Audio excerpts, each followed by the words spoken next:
Declaro aberto a segunda reunião da Subcomissão Temporária de Resíduos Sólidos da 4ª Sessão Legislativa Ordinária da 50ª Legislatura. A presente reunião tem por finalidade a realização de audiência pública para debater o Plano Nacional de Resíduos Sólidos em cumprimento ao plano de trabalho aprovado na última reunião. Eu convido para compor a mesa o senhor Albino Rodrigues Álvares, técnico de pesquisa e planejamento do Instituto de Pesquisa Econômica Aplicada, IPEA. O senhor Diógenes Delbel, diretor-presidente da Associação Brasileira de Empresas de Tratamento de Resíduos, ABETRE. O senhor Carlos Roberto Vieira da Silva, diretor executivo da Associação Brasileira de Empresas de Limpeza Pública e Resíduos Especiais, ABRELP. O senhor Ney Maranhão, secretário de Recursos Hídricos e Ambiente Urbano do Ministério do Meio Ambiente. E Vanderlei Coelho Batista, analista de políticas e indústria da Confederação Nacional da Indústria, CNI. Sejam todos bem-vindos.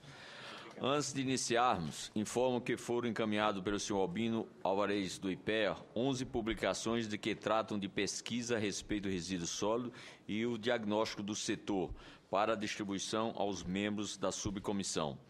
Vou estabelecer o tempo de 15 minutos para cada convidado e abrirei a palavra aos senhores senadores para o questionamento e considerações. Caso haja necessidade, obviamente que aqui é um processo democrático, principalmente para enriquecer o debate, nós poderemos prorrogar também o tempo. Então, para iniciar, vamos iniciar com o senhor Albino Rodrigues Álvares, técnico de pesquisa e planejamento do Instituto de Pesquisa do IPEA.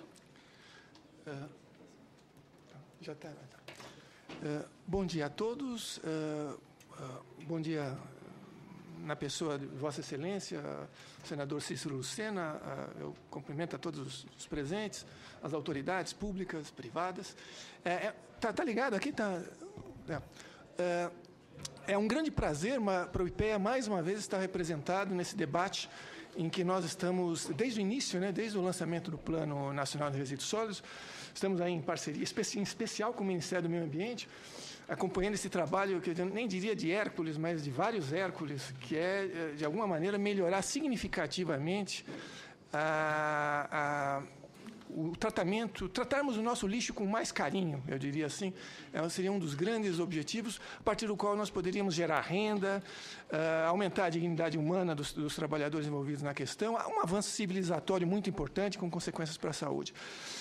Como o senador já adiantou, o IPEA produziu, quer dizer, na verdade, eu vou me focar aqui mais numa questão de num balanço desses 3 anos, e talvez até ser um pouco propositivo, pensando, os próximos anos, o que podemos fazer, mas a nossa atividade, em parceria com o MMA, se iniciou com a realização de diagnósticos setoriais, Então, resíduos sólidos urbanos, resíduos sólidos de construção civil, saúde, mineração, agropecuária, questão logística reversa, educação ambiental, várias áreas. Esses estudos serviram de subsídio à elaboração do plano. Estão disponíveis na rede e nós temos, inclusive, eu tenho distribuído ele ao longo desses últimos 2 anos, nós temos alguns exemplares até em termos físicos ainda. Então, quem precisar, depois tem o meu contato ou desejar, pode entrar em contato e conseguir com a gente. Então, a partir dessa elaboração, que foi alguma coisa bastante rápida, foi uma blitzkrieg, foi algo realmente... O plano saiu em agosto de 2010, a regulamentação já saiu em dezembro. Em janeiro, fevereiro, o Ministério entrou em contato conosco no IPEA e aí começamos a realizar o trabalho com muito pouco tempo. E chegamos a um diagnóstico e depois, só para completar o que o IPEA fez a partir de então, depois do diagnóstico, eu particularmente fiz a apresentação da parte técnica nas audiências públicas e desde então, principalmente 2012, 2013, nosso trabalho tem sido mais de acompanhamento das atividades, especialmente no ano passado, no segundo semestre, a questão da Conferência Nacional, que teve como objetivo discutir o plano e tentar avançar um pouco com o plano. Mas só para tocar rapidamente em questão qual o nosso diagnóstico que nós tínhamos 3 anos atrás, uma situação precária, bastante precária era a situação de que saíamos. Quer dizer, um ponto que poderia ser considerado positivo era a questão da coleta. 90% da coleta urbana era realizada. Os dados hoje continuam parecidos, não houve grandes mudanças, né? Não vamos entrar em detalhes aqui em relação à qualidade dessa coleta, mas o fato é que o próprio plano, às vezes, dá a impressão de que ele parte do princípio de que a coleta, digamos, simples, né? Não a coleta seletiva, já estaria bastante avançada nos centros urbanos, tanto que o foco dele é muito, no final das contas, a questão da disposição final. A reciclagem concentrada em alguns itens quase totais, mas outros, latinhas de alumínio, garrafas PET, mas outros índices pequenos. Questões como compostagem, coleta seletiva, incipientes. Né? Coleta seletiva, algumas iniciativas, muitas iniciativas, né? Mas com muito pouca penetração efetiva, né? Coleta seletiva, a gente sabe que é um processo realmente de longa maturação. E quanto à disposição final, a grande mensagem era, quer dizer, em termos assim brutos, poderíamos dizer que cerca de metade do volume estava disposto inadequadamente, né? Então, não em aterros sanitários, mas em lixões ou em aterros ditos controlados, que são uma situação muito próxima do lixão, né? Agora, o mais interessante que já se apontava era a questão de uma grande disparidade nessa distribuição. Fundamentalmente, a gente poderia dizer que os resíduos sólidos, como muitas questões no Brasil, divide o país quase que em dois Brasis, né? No Sul e no Sudeste, o lixão já era uma realidade francamente minoritária, com 90% dos municípios sem lixão, ou pelo menos com aterros, que às vezes poderiam estar com um problema. Aliás, um ponto que acho que todos os senhores devem saber, quer dizer, o aterro é sempre um futuro lixão em potencial se não for gerido, né? Então, ele precisa sempre, digamos, de uma administração muito próxima. Então, embora essa participação muito grande de aterros já no Sul e no Sudeste, o inverso nas outras regiões. Eu tenho até um mapa aí, depois talvez possa mostrar, é muito clara, né? É uma distribuição que se repete em relação a outras infraestruturas no Brasil. É possível passar para o outro mapa, que a gente já mostra, e depois a gente volta, né?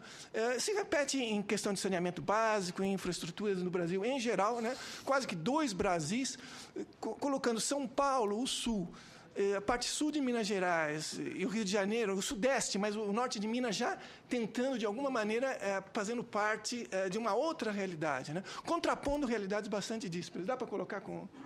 É só para... Acho que mostra um pouco... E isso mostra, digamos, o tamanho do desafio que era, né? Aí o mapa está com um probleminha foi o melhor que eu consegui. Ele é relativamente recente, tá? Ele não é nem da época. Ele já é está sendo usado pela Secretaria-Geral, mas ligado ao Ministério das Cidades, que produziu esse mapa. Quer dizer, a parte vermelha seria a região com lixões. Mesmo o amarelo seriam chamados aterros controlados, que poderíamos aproximar a lixões. O que está em verde, aí está em cinza, né? Então, é essa parte sul do país, né? Os 4 estados, a região sul e sudeste, também. E o que está em branco é onde não havia informações, né? O estado do Ceará, Rio Grande do Norte, Paraíba, Alagoas, Sergipe, Espírito Santo, Acre, ainda não havia informações nesse material quando foi completado. Mas obedece à mesma distribuição, né? Quer dizer, aqueles estados do Nordeste também fortemente vermelhos, o Acre, o Distrito Federal ali é um quadradinho que ainda é vermelho. Vamos ver se até maio, junho, ele se torna verde, né? Mas podemos voltar. Isso mostra, veja, digamos, a dimensão do nosso problema, opondo duas regiões muito claras. Além da disparidade, digamos, regional muito nítida, outro que ficava claro nos estudos é uma disparidade entre a questão... acho que eu passo aqui. Em relação ao porte dos municípios, né? Quanto menor o município, muito mais provável se torne que ele tenha lixão. Eu vou, mais para frente, principalmente quando ficar na questão das propostas, mas comentar um pouco sobre essa questão.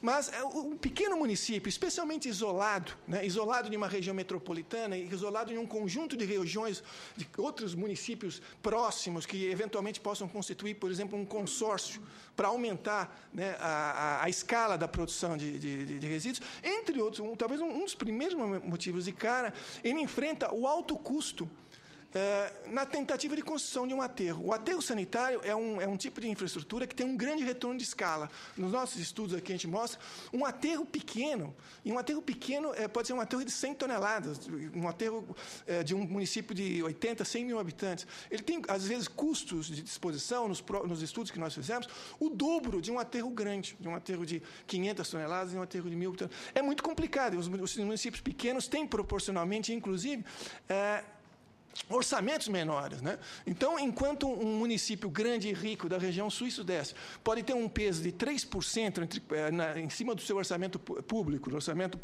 em termos de contando coleta, contando disposição, toda a cadeia dos resíduos, para um município pequeno tentar algo parecido pode significar 15% do orçamento, pode se tornar proibitivo. Só terminando o diagnóstico rapidamente, um ponto que nós mostramos é que alguns setores já tinham políticas com mais de 10 anos implantadas, ou pelo menos com legislação desenvolvida, e com problemas em todas elas, né? Questão de saúde, construção civil, os resíduos industriais, principalmente, todos eles têm já há mais de 10 anos uma legislação bastante bem consolidada e, no entanto, a realidade muito longe do que poderia ser considerado satisfatório, por motivos que, quer dizer, cada um tem os seus próprios motivos.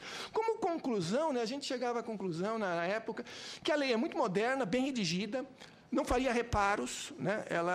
O grande problema seria dizer, será que estaríamos à altura da sua implantação? Será que nós conseguiríamos disponibilizar os recursos necessários para implantá-la em toda a sua riqueza? Ela é muito bem concatenada, não à toa, ela foi fruto de um processo legislativo de 20 anos, onde ela foi se aperfeiçoando, porque, inclusive, com bastante influência de legislação europeia, portuguesa, boas experiências internacionais. Então, quanta legem habemos, como diriam os antigos romanos, né? Mas será que temos prática para isso? Então, agora, chegando rapidamente na questão do balanço, eu diria que, apesar do esforço e avanços inegáveis, do esforço hercúleo, capitaneado principalmente pelo Ministério do Meio Ambiente, às vezes eu diria que nós não estivemos, digamos, como sociedade, à altura da ambição que está depositada nessa 12.305. Principalmente, é claro, naquele famoso artigo 54, que se propunha, num prazo de 4 anos da promulgação, 3 anos dos estudos que estavam sendo feitos, acabar com os lixões, né? Vou comentar um pouquinho mais para frente. O que a gente viu nesses 3 anos, eu diria, foram avanços, né? Um grande impacto na mídia, a questão ganhou muita visibilidade e discussão, né, um aumento da discussão. As iniciativas de coleta seletiva, que talvez fossem 20% dos municípios que tivessem, hoje, talvez mais da metade, 50% a 60% dos municípios o têm, né? Sempre com essa ideia. Coleta seletiva é algo que matura em 10, 20 anos, né, para ter um impacto realmente importante, pelo menos na nossa experiência aqui. Não é algo que em 2, 3 ou 4 anos se consiga vencer, digamos, questões ligadas até à educação ambiental, a questão do marketing, de todo o processo, da organização. Mas nós vimos as cooperativas de catadores se multiplicarem pelo país, lembrando que digamos, a política em relação aos catadores, especificamente, antecede ao Plano Nacional. É um movimento já de 10 anos em que os catadores vêm sendo valorizados. Mas eu gostaria de deixar bem claro aqui, nós temos estudos no INSPE que vai tentando valorizar, os catadores não vão poder ser a solução para todos os problemas, né? Eles têm que, no fundo, o Plano Nacional buscava resolver fundamentalmente o problema dos catadores e uma população com problemas sérios de renda e de dignidade, né? Quer dizer, eles são, é bom que sejam parte da solução, mas não são, como nadas, a solução como um todo. Então, eu diria que o avanço se deu, mas foi muito pequeno em termos de ritmo, né? Digamos, aquela disposição, aumento da disposição de resíduos adequadamente, tem se dado a um ritmo talvez de 1, 2, 3% ao ano, né? Propostas. O que fazer? Quer dizer, então, com isso, eu quero dizer que, embora não tenha sido feito um estudo, nós não tenhamos um estudo, um inventário, podemos dizer que o objetivo de acabar com os lixões em agosto de 2014 não seria nem o objetivo, digamos, acabar universalmente, mas chegar a níveis parecidos com os da coleta, 90%, 80%, mostrar um país com problemas localizados, no Pampa, etc., pelo país inteiro, não vai ser alcançado, né? Nós vamos chegar em agosto de 2014 com milhares de lixões né? Alguma coisa, com milhares de lixões e aterros controlados, com metade dos municípios sem o problema resolvido, embora talvez em alguma instância esteja sendo encaminhado dentro dele, mas não resolvido e nem para ser resolvido em um ano, né? Por isso, digamos assim, com uma primeira, quer dizer, o que fazer a partir de então, eu diria que não parece eficaz simplesmente estender o prazo por 1 ou 2 anos, porque ao ritmo e como as coisas vêm caminhando, né, não vai ser isso que vai resolver. Simplesmente vai haver um alívio, né, em relação a um prazo que está vencendo, mas não há nenhum sinal de que daqui a 1 ano, daqui a 2 anos, a situação estivesse significativamente diferente no ritmo que vem, né? Inclusive, o vencimento do prazo pode ter efeitos positivos. Aquela experiência do sul do país, positiva, além da maior renda local, de mobilização em por exemplo, questões de tradição associativa em Santa Catarina, no norte do Rio Grande do Sul, está ligado, entre outras coisas, a uma ação muito efetiva dos ministérios públicos locais, estaduais, né? Um vencimento de prazo talvez assule, talvez estimule esse elemento, né? Se for bem instrumentalizado, se não for uma coisa persecutória, mas dentro digamos, daquilo que seria o razoável para a condição de cada município, o Ministério Público e os outros titulares de tentar realizar, quer dizer, no limite, ações civis públicas, mas termos de ajuste de conduta, conversar com os prefeitos, conversar com os gestores, né? Então, eu acho que essa é uma questão que eu não acho que seria uma solução. Precisamos mudar um pouco a forma como temos trabalhado, me parece, a questão. E o que fazer? Fundamentalmente, eu acho que a solução está na lei. A Lei 2.305 é tão boa que ela prevê bastante coisa. E eu lhe cito aí rapidamente, já me aproximando do final da exposição, alguns entre os princípios e instrumentos que devem ser lançados mão para nós não ficarmos numa situação que, apesar de toda a boa vontade e das ações que eu sei terríveis...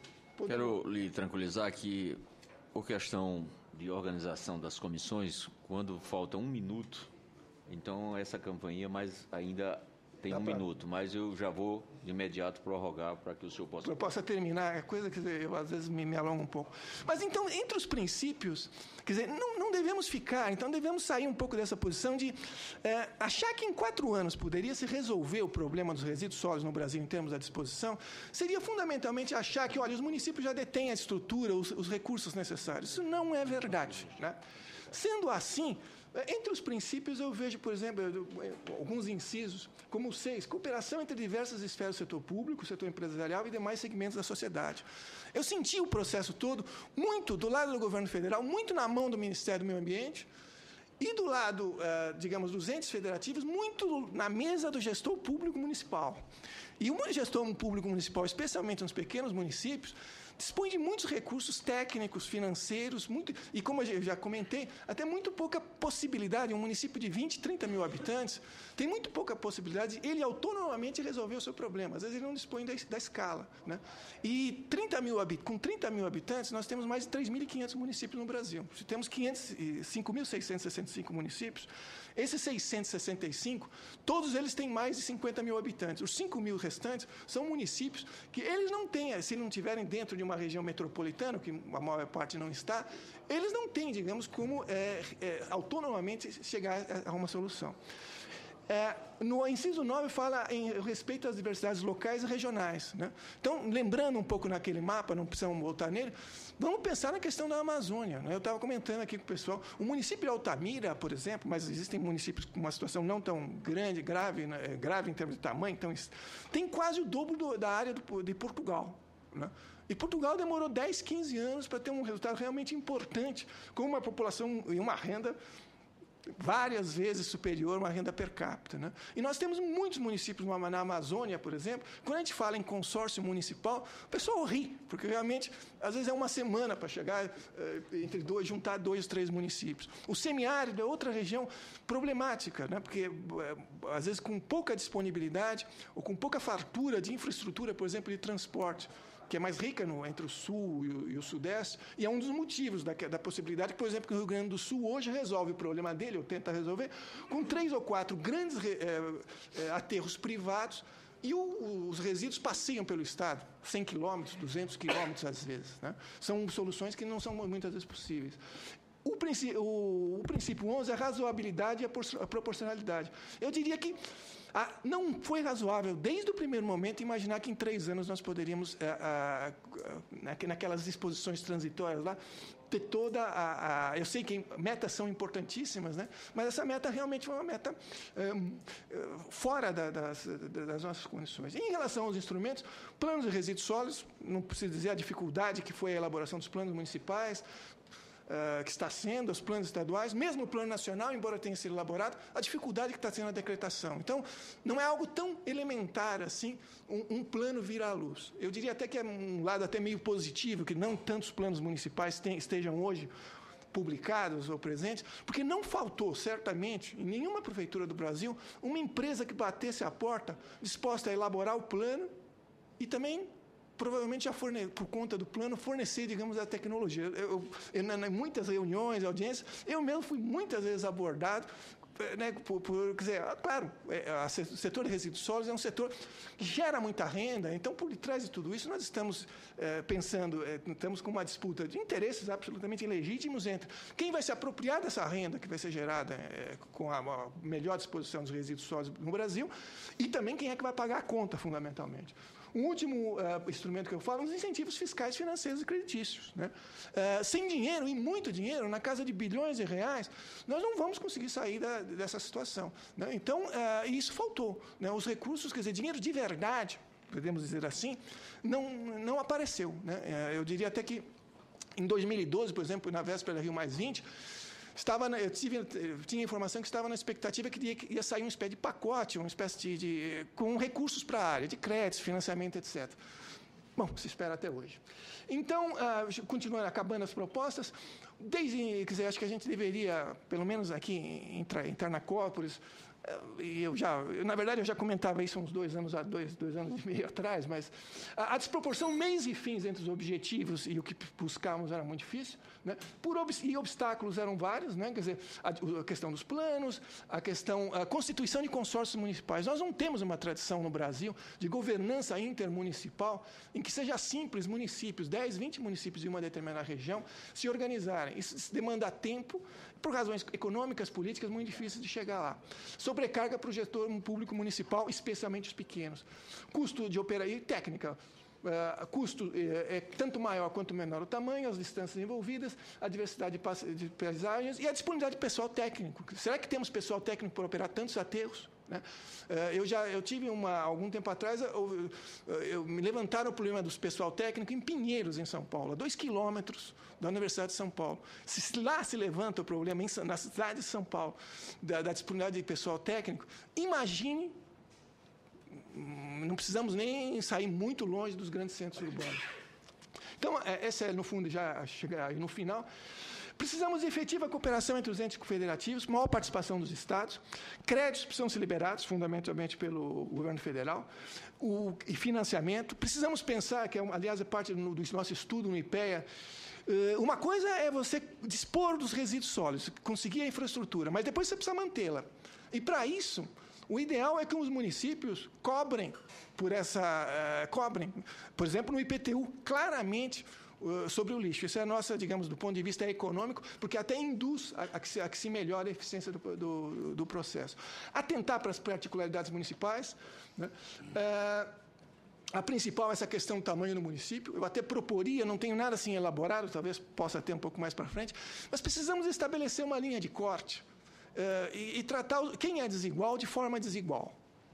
Não sei exatamente qual seria essa linha de corte, se 20 mil, se 30 mil municípios isolados. Para isso, nós precisamos conhecer um pouco e aprender mais com as realidades locais. Quando a gente chega num município e constata a situação e se põe no lugar do gestor, fica muito difícil.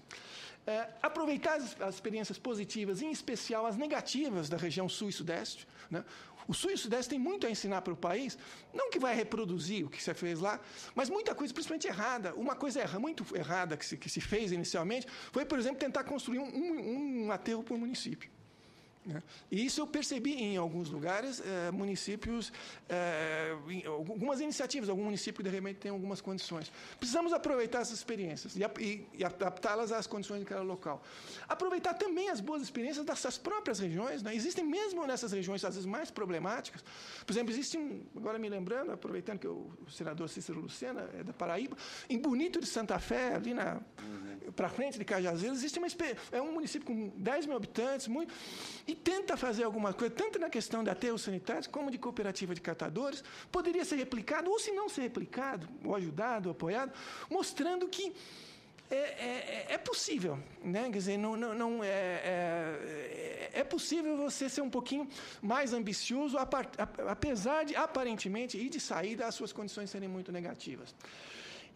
Como, digamos, como corolário, né, eu acho que a gestão do PNRS precisa sair de Brasília de forma mais efetiva. Acho que é uma questão até de gosto pessoal. Precisa uma participação mais intensa, precisa chegar num local e perceber que o pessoal do local, quer dizer, não chegar no Acre e puxa, mas vocês estão ou eles acham que nós estamos propondo o consórcio para toda a região. Às vezes existe uma característica da nossa federação, às vezes uma passividade muito grande dos entes federativos locais, imaginando que do centro, que aqui de Brasília, do Rio de Janeiro, de São Paulo, do Recife, vão sair as soluções. Elas, em parte, vão sair, mas nem sempre. Um último ponto, quer dizer, é o último mesmo, então, em relação aos resíduos sólidos urbanos, veja, o Plano Nacional tem toda a questão da mineração, dos agrossilvopastoris precisariam ser abordados, mas eu tentei focar mais na questão dos resíduos sólidos e aquilo que está ligado ao lixão. Só falando na logística reversa, eu estava comentando, logística reversa, em 2011, ela parecia andar muito rápido, ela está baseada na tentativa de constituição de acordos setoriais. A partir de 2012, o que eu senti foi uma dificuldade no avanço, foi empacando, os acordos não saíram. E isso, digamos, os problemas são vários. É claro que é um problema de constituição de cadeias, onde se consiga que elas sejam rentáveis. É muito pouco provável que a gente vai querer que empresários num setor tão grande como o de embalagens incidam em custos muito altos numa questão como essa, né? Um ponto que eu acho importante do ponto de vista econômico, vale para a logística, vale para a coleta seletiva e para a reciclagem, a questão da desoneração tributária para esses setores precisa ser enfrentada. Eu sei que quando se fala em desoneração envolve Ministério da Fazenda, estudos bastante, mas precisa ser enfrentada, né? Quer dizer, existem casos de bitributação, ou dentro de bitributação, politributação, que diminuem muito a viabilidade econômica de mecanismos de reciclagem, que por si só, já de saída, tem uma desvantagem você tratar não com a matéria virgem, mas com a matéria já processada, já utilizada uma primeira vez. Então é preciso, no fundo, o que eu estou falando aqui, é preciso botar a mão no bolso de maneira muito importante para chegarmos lá. Com isso eu encerro, agradeço, me coloco à disposição e coloco à disposição o IPEA para continuar colaborando com o Ministério. Às vezes eu sou um pouco incisivo, mas é sempre no sentido, eu sei que a boa-fé tem prevalecido, me parece, em todas as instâncias que eu tenho percebido, do governo federal, dos municípios, mas é que o problema é bastante amplo e acho que a gente precisa enfrentá-lo, digamos, com essas sugestões, eu imagino que possamos abrir aí um debate ou abrir propostas mais para frente de pessoal mais técnico. Agradeço a todos. Obrigado. Agradeço.